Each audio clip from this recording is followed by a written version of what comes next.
жүлдегері, өнер фестивальдарының лауреаты, Абай елімі фестивалінің гран-при жеңімпазы, алтын төс белгі иегері, ел тәуелсіздігінің 20 жылдығына орай төс белгімен марапатталған филология ғылымдарының магистрі Темірлан Темірбай, ақын, қалалық облыстық республикалық жыр мүшәйраларының жүлдегері, өнер фестивальдарының лауреаты, шығысымыздың мағжаны десек артық айтпаспыз, өйткені Темірланның жырында сырлы, нұрлы лирика басым, әдемі жырларымен шығыс өңіріне танымал жас ақын.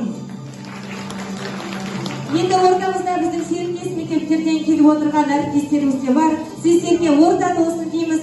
Ортақ мақсат бізде мүдде бір, қазақ тіліміздің, ұлтымыздың айбынын асқақтату. Енді өлең сүйер қауым, жыр сүйер қауым, оқушылар, ұстаздар және құрметті қонақтар. Бүгін біздің мектебімізге жас қалам, жас ақындар мен жазушылар үйірмесінің мүшелерімен және жыр сүйер қауыммен кездесуге, шығыс өңіріне шырайлы жырларымен танылып жүрген белгілі ақын ағаларымыз келіп отыр. Қош келдіңіздер ақындар. Адамдарыңызға күлгітсін, жүректерде жыр бірлесін. Өлең, өмір, өлеңдер, оны туа біткен дарын иесі шын талант қана өмірге алып келеді. Ақын әкелген әрбір сөзде жүрегі елім демей жүреді. Ақын атаулы өлеңмен ғұмыр кешіп, өлеңге өзек өртеген өкінішін қойып, өкпесін артып, суытандай таза жарық өмірдің жалғап, өмірге қашып, алапат жырмен жасайды. Осындай ақындарымыз ортамызда отыр ағайын. Ал біздің мектебімізде де жырдың көші үзілген емес. Алғаш 5-ші сыныптан айтысқа қатысам, ал қазіргі таңда қалалық, облыстық, республикалық оқушылар айтысының жүлдегері атанып жүрген Жұмағали Ақбек сынды айтыскер балаларымыз, шәкіртіміз бар.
Армысыздар, құрметті оқушылар.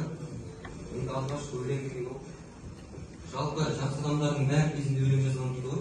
Оның барлығы балалық кезде, яғни мәселен менде қарай терезелерге уланған, сүйрей мені күштей бір өлке күн ашып есігін, тек қана жалғыз өшпей тұр жүректе қалған есімін. Енді ары қарай. Жаңағы жолы біз бала кезде жаңағы тақпақтың басынадық, жаңағы төрт жолдан көз көрген нәрселерде жаңағы қарағасына қойды, бір күн атамыз ойды, бір шұғылан беріп, сорпасына қойды деген сияқты. Бірақ енді ол өлең болып есептелмейді. Негізгі өлеңді 7-ші класс, 8-ші классқа барғанда жазған шығармыз. Қызға бара бастаған кезде жаңағы класстастарға ғашық болып, бір қызды шығарып салып, жаңағы сол хат жазып жіберіп, ол кезде біз мектеп оқып жүрген кезде қазір сондықтан біз кәдімгі хатпен жазатынбыз. Хат жазған кезде құр сөз жазу қиын, сондықтан өлеңмен жазу керек болады, қыздарды қарату үшін деген сияқты. Сондай нәрселер әсер етіп өлең жаздырады. Одан кейін мысалы қазіргі уақытта адамның көкжиегін кеңейе бастаған сайын барлық нәрсе әсер ете беруі мүмкін. Ол елдің ішіндегі жағдай болсын, басқа жағдай болсын, бұл адам өзінің көңіл күйін негізінен хатқа түсіреді. Күнделік сияқты дүние, мысалы адам өзі күнделігіне бірдеме жазып қоюы мүмкін. Сол сияқты тура солай басынан өткен оқиғасын, жүрегін қозғаған дүниесін жаңағы өлең болып шығарады. Енді барлық ақындар негізінен махаббат ақын қылады деп ойлаймын. Сондықтан негізгі өлең жазылатын нәрсе ол махаббат, адамның ең жүрегінің нәзік қылын қозғайтын. Сондықтан сіздердің ойларыңыз осы жас ақындарға, келешек жыр сүйер қауымға үлгі өнеге. Ал енді бүгін нағыз жырдан шашуға нұрлы күн болайын деп тұр. Себебі жаңа сіздердің өлеңдеріңіз оқылса, отан туған жер тақырыбында қазір жас қалам атты жас ақындар мен жазушылар үйірмесінің ақындарының тәуелсіздік, отан туған жер тақырыбындағы өлеңдерін қабыл алыңыздар.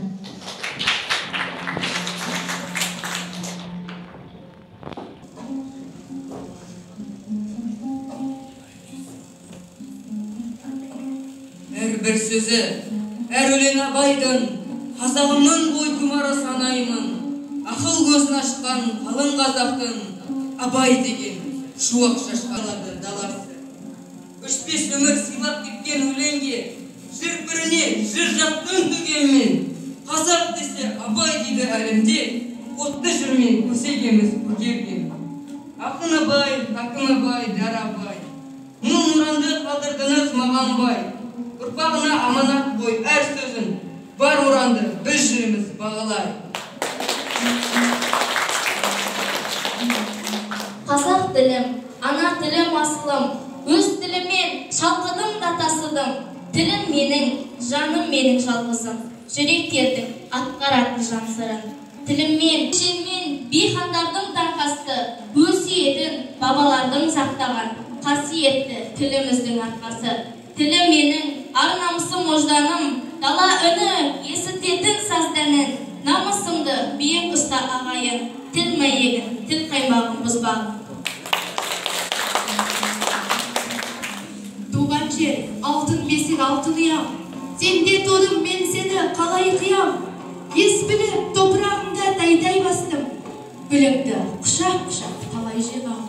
Туған жерім, қарт көркем, қасиетті топырағымнан айналайын.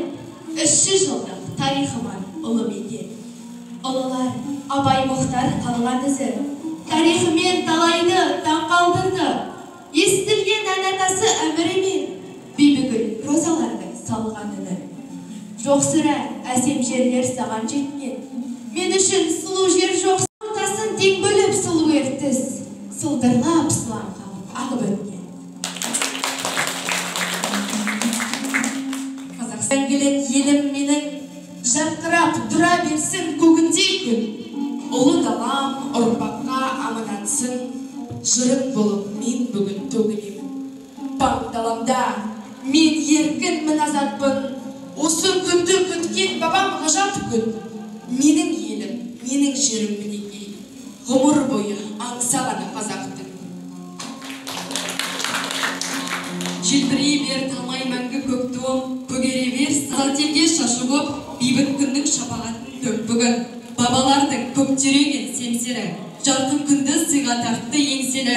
Алашымның ештеңдісіз мұрасы, тәуелсіздік, құрметтейміз біз сені. Өр қазақ үшін бойтұмар болған есімі, сусында өскен сан таланттарды өсірді. Абайдың еді қарашы тұрағы өлеңдің, абайдың еді өлеңдің алтын бесігі. Абайдың еді алыптар туған құт мекен, тамырлы тарих таңбасы бар мүмкін. Арыстарымның алаштықтардың ізі бар, ұлыларымды ұлықтап өтем жүретем. Абайдың сөзі бақтаршан болған жастарға, абайдың елі қашанды рухани астана. Абайдың елі бұзбаған сөздің қаймағын туған біз үшін әркез мас қала.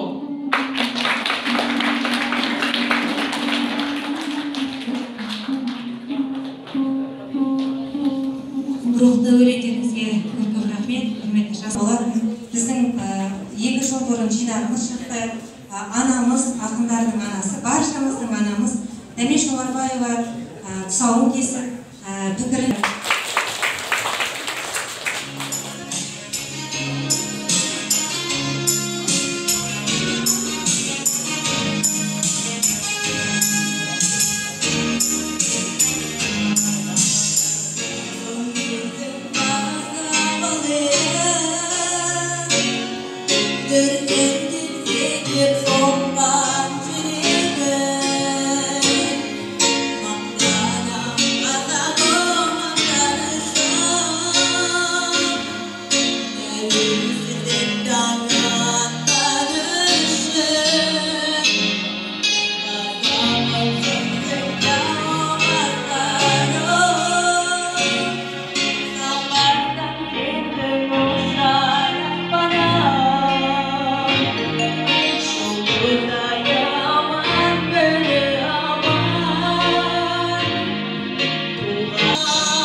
Олардан сені іздедім.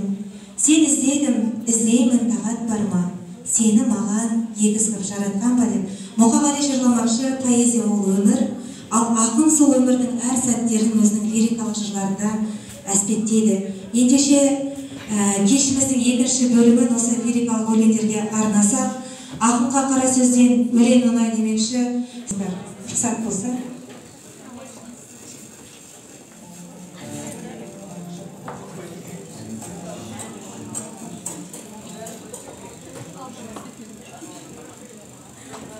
Тарих сияқты жылы естеліктер, салыныштар,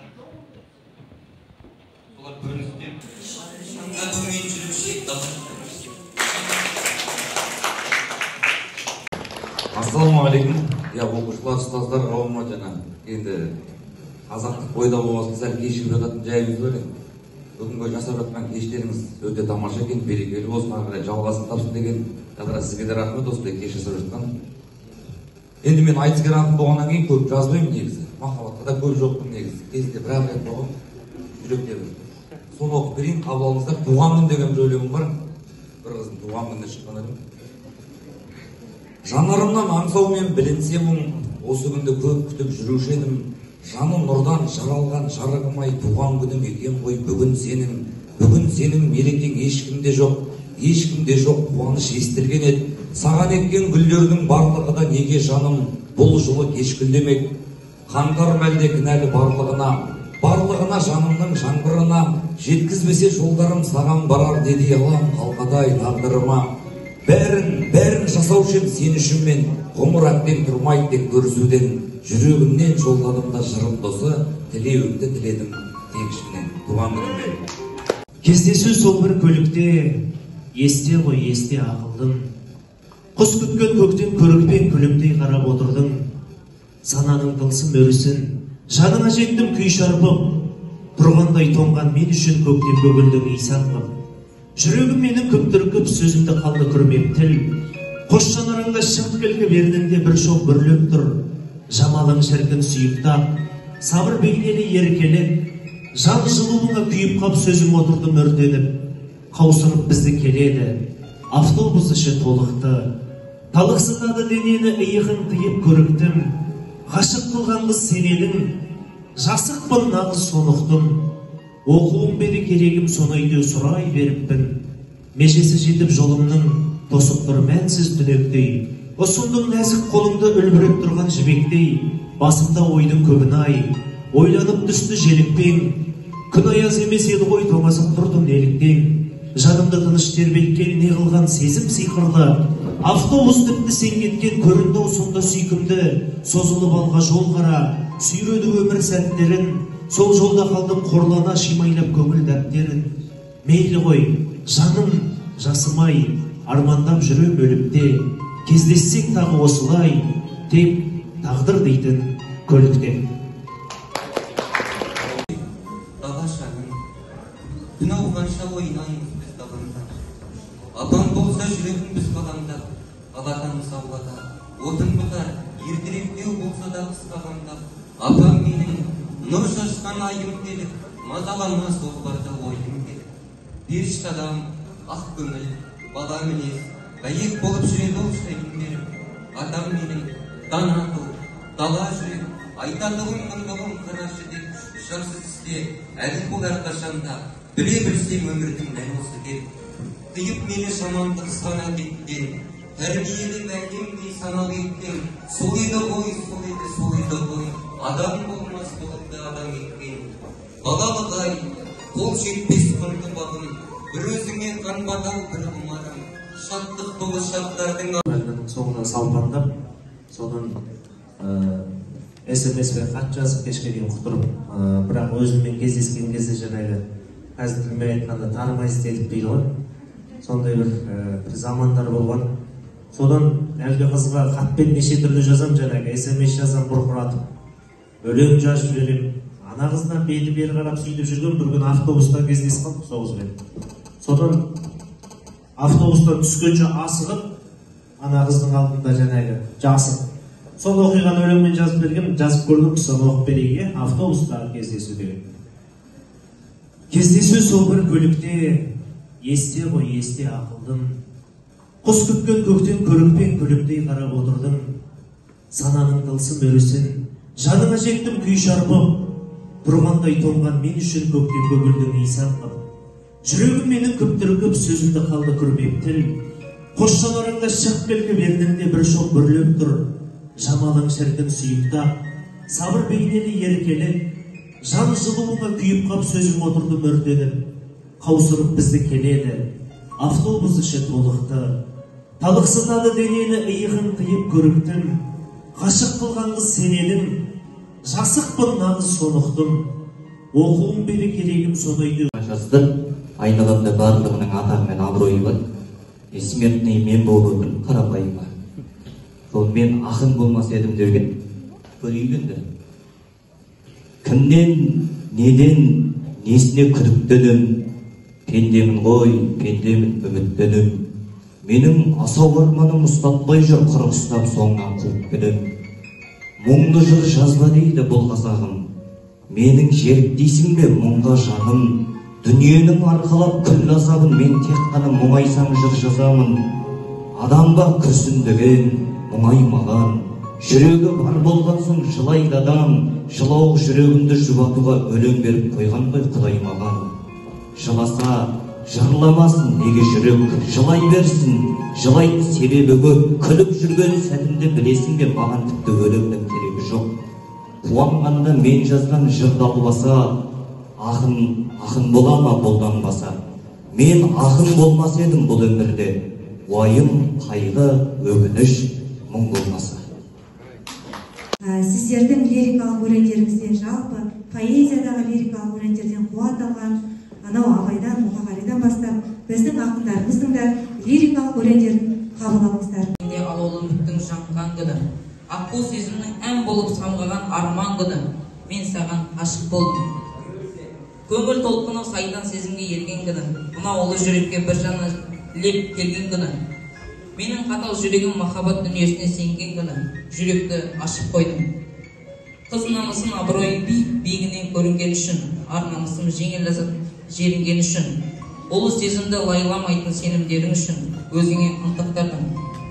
Бір сені ессіз көбелектей сүйгенім үшін, арпалысқан сезім атты күйлерім үшін, сенің алдыңда тәкаппар басымды игенім үшін жүректі жұлқып кірді. Сен жайлы досым айтқан мақтаным үшін, түн қойнында сені ғана ойлап жатқаным үшін, бір сен деп сан көзілмеген ақтаным үшін бағала мені. Саған деген тазалықтан өзге айдында жүзбенім үшін, көкіректегі менімді жоғалтып біз дегенім үшін, өмір толқынында тек сені іздегенім үшін, ризамысың маған әдемім. Өзгелер үшін махаббат деп аталатынымыз үшін, өзге жұрттарға тигізер шапағатымыз үшін, аққу құстай киелі махаббатымыз үшін, мен сені ұмытпаймын, ай күмісім. Нұрмұхамедов Ильястың орындауында желдірме әнін қабыл алыңыздар.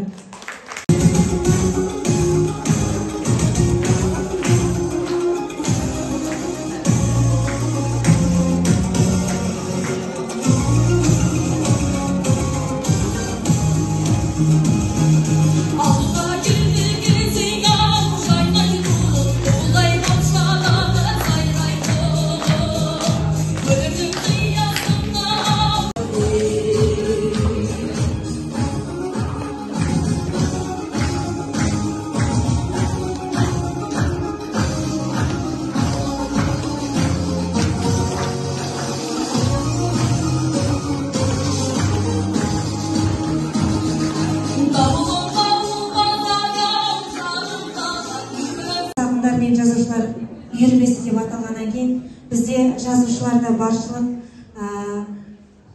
очерк, қысқаша әңгіме, хикаят, филитон жазатын және оны маркетинг кодпен қазіргі заманауи тілмен айтатын болсақ, Инстаграм желісінде таратып жүрген оқушыларына бәріміз білеміз.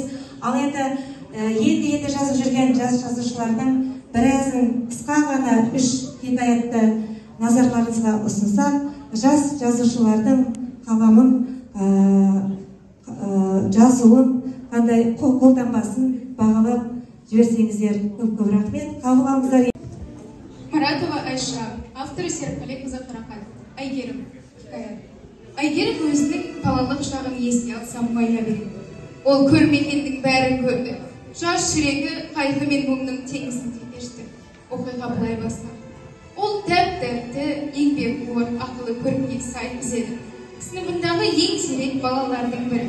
Рухқа осындай жақсы қазақ халққа тәрбиелейтін осындай кештердің жиі болып тұрғандары да жақсы деп ойлаймын. Өйткені әрбір қазақ азаматтың жүрегінде патриоттық сезім болу керек.